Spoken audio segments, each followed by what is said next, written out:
Hey guys, and welcome back to another episode of Let's Play Super Meat Boy. Today we are going to go through the Chapter 3 Warp Zone, so we're going to mosey on to 3-5 Uptown. And this one is actually a little tricky to get. You got to jump over the edge here, and if you blink you missed it. There was a key that just fell from the top. So we just get that and then jump into the Warp Zone here. And this is actually the toughest Light World Warp Zone, at least for me, because as it's been well documented, I am pretty horrible at jumping puzzles, particularly when they're only one block wide. So yeah, you can see how good I am right there. I'm going to try not to botch it, because I'd rather not have to do these warp zones more than once. It kind of takes away from the professionalism, you know? So hopefully we'll stick the landing this time, do some Nadia Comaneci. Not bad, alright. So yeah, this one is kind of like a personal hell for me, but the next ones are not too bad, except the warp zone in the Dark World is a little bit tricky, but you know, it's Chapter 3 in the Dark World. That's what you're going to expect at this point. I had enough trouble with those levels on their own if you saw that part. Yeah, so that one's not too bad. And as usual, I will be skipping over the Ogmo warp zone, just because I can do a character video on him later. So in this one, 3-7, we're going to take Jill.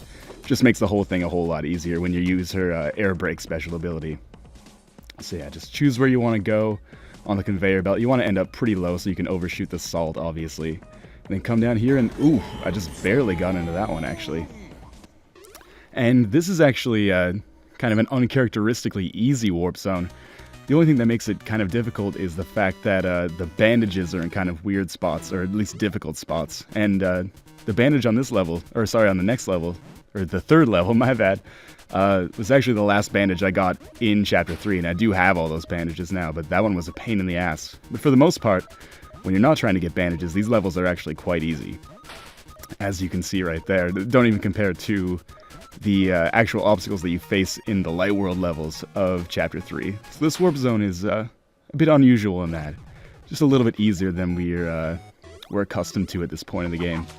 So now we're going to skip the Ogmo one, so we'll go straight to the Dark World, and 3-8X Salt Crown is where you'll find this one. The trick on this one is you have to be incredibly quick to get it, and you can see it's inside of that locked cage right there. So you've got to go over here, get the key, and then get back as fast as you can. And preferably faster than you can. And the reason why I died there was simply because I was trying to rush things, but that's actually kind of a necessity here. So you're going to die probably a fair amount of times just trying to get this warp zone. And this is a warp zone that's harder to get than it is to beat, no question. And most warp zones are not like that.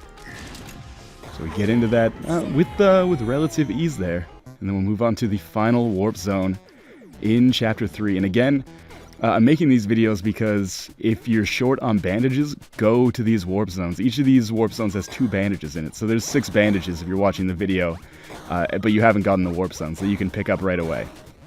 So these ones, if you have any experience with the homing missiles, are pretty easy to get around. This one, you can see there's 2 keys on the top. The reason the right one is there is because there's a bandage in that right column, but because I've already gotten it, there's no need to get that key right now, but you know, just follow the same basic formula that you just saw on the other side and you'll be able to get that bandage pretty easily. So 1-3. This one is by far the hardest level in this warp zone, but it's still not too bad. And you know, I've probably cursed myself now, I just gotta get that one. Yeah. Every once in a while a rogue missile's gonna get you like that. Oh, and I got caught just standing too cocky close to the edge. Alright. The pressure's on again. Let's see if I can do this in one try. The key in the top right is another key that you need to get a bandage, so I don't need that anymore. Alright, thank you guys for watching. I will see you when I reveal the Chapter 4 warp zones.